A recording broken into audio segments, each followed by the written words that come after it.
حیدرآباد کے علاقے میں ایک بس پر کچھ لوگ سفر کر رہے تھے،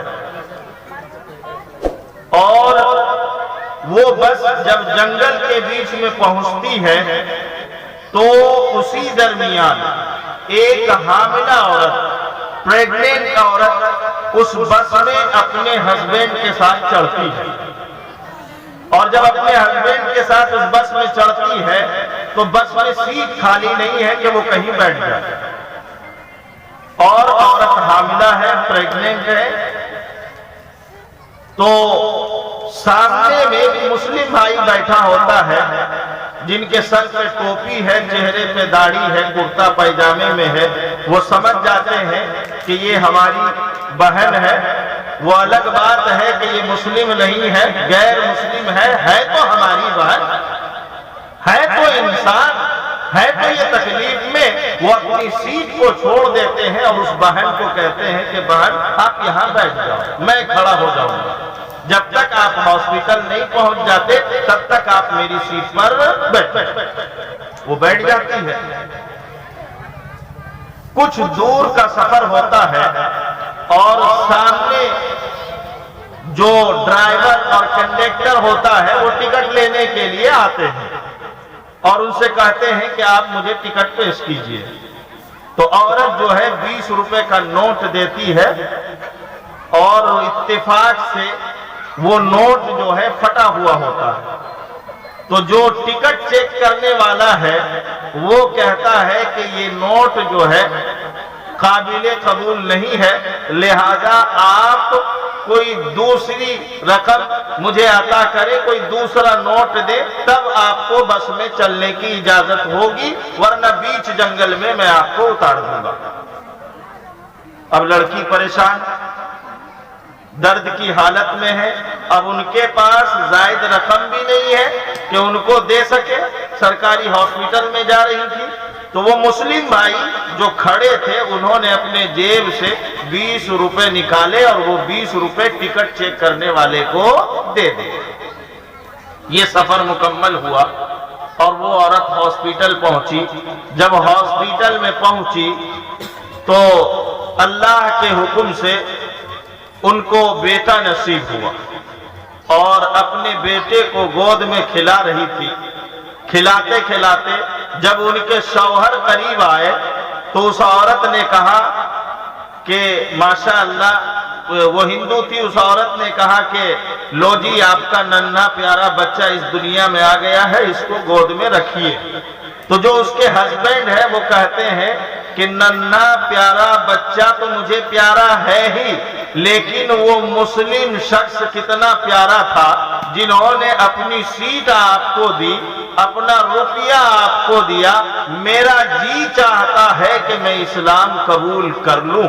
تو ان کی بیوی کہنے لگی ہے جی آپ کا جی چاہتا ہے کہ آپ اسلام قبول کر لے، جس وقت اس مسلم بھائی نے مجھے بیٹھنے کے لیے سیٹ دی تھی میں اسی وقت مسلمان ہو گئی تھی۔